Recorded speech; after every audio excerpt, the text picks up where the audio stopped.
காலை வணக்கம். இன்றைக்கி செம்ம மழை. காலையில் 6 மணிக்கு பிடிச்ச மழை, இன்னும் விடலை. கண்டினியூவாக மழை பெஞ்சிட்ருக்கு. நல்ல வெயில். ரொம்ப நாளைக்கு அப்புறம் இப்போ தான் மழை ஸ்டார்ட் ஆகுது. இங்கே சரியான வெயிலாக இருந்தது. வெயிலில் தனிச்சு பரவாயில்ல, கிளைமேட் சூப்பராக இருக்குது. மழை ஆரம்பிச்சிச்சு காலைல 6 மணிக்கு, இன்னும் விடலை, இன்னும் பெஞ்சிட்ருக்கு. மழையோ வெயிலோ புயலோ கண்டிப்பாக டூட்டி அலர்ட் பண்ணால் போய் தான் ஆகணும். நம்ம அதில் எக்ஸ்கியூஸே கிடையாது. எவ்வளோ மழை இருந்தாலும் சரி, எவ்வளோ புயல் அடித்தாலும் சரி, எவ்வளோ காற்று அடித்தாலும் சரி, கண்டிப்பாக டூட்டிக்கு போய் தான் ஆகணும். அதில் அந்த மழை பெய்யுது போக முடியல, நனைஞ்சிருவேன், அதெல்லாம் கணக்கு கிடையாது. நம்ம நனைஞ்சிருவோம், ட்ரெஸ்ஸு ஈரமாக ஆயிரும், ஷூ ஈரமாயிரும் அப்படின்லாம் சொல்ல முடியாத காரணம்.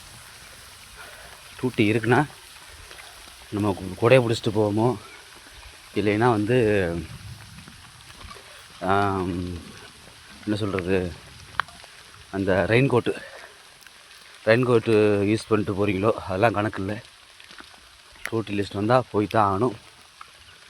அந்த மாதிரி டூட்டி தான் எங்களோடது.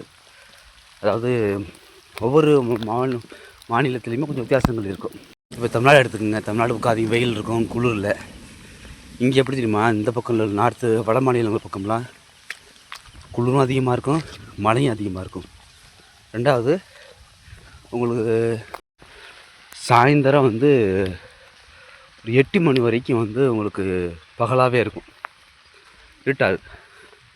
8 மணி வரைக்கும் சூரியன் வெளியே தெரியும், பகலாகவே இருக்கும். இங்கேயும் சரி, நாகாலாந்து மணிப்பூர் இதே மாதிரி தான். சீசனுக்கு நம்ம நைட்டு 8 மணி வரைக்கும் பகல் மாதிரியே இருக்கும். 8 மணிக்கு அப்புறம் தான் கொஞ்சம் லேசாக இருட்டாகும். இப்போ குளிர் ஆரம்பிச்சோன்னு வச்சுக்கோங்க, செப்டம்பர்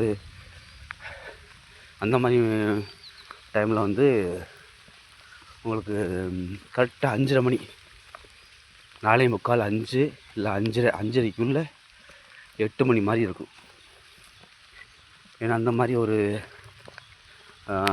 கிளைமேட் இங்கே. குளிர்னா குளிர், மழைனா மழை, அந்த மாதிரி இருக்குது. மழை தண்ணி பிறண்டு ஓடிட்டுருக்கு. அந்த மாதிரி மார்னிங் டிஃபன் பண்ணியாச்சு, சாப்பிட்டு முடிச்சுட்டு டூட்டி கிளம்பியாச்சு. அடுத்து மணி இப்போ 8 மணி ஆக போகுது. 11 மணிக்கு வருவேன். அடுத்து 11 மணி 11:30 அங்கே வர. நடந்து வர்றதுக்கு ரொம்ப தூரம் போகணும். கிட்டத்தட்ட ஒரு 800 மீட்டருக்கு மேலே நடந்து போகணும். காலையில் சாப்பிட்ட சாப்பாடு டிஃபன் எல்லாம் ஜீரணமாக நடந்து போகிறது பராபராயிரும், கரெக்டாக ஈவன் ஆயிரும். நம்ம சேனலை ஃபஸ்ட் டைம் பார்க்குறீங்கன்னா ஒரு சப்ஸ்கிரைப் பண்ணி வச்சுக்கோங்க.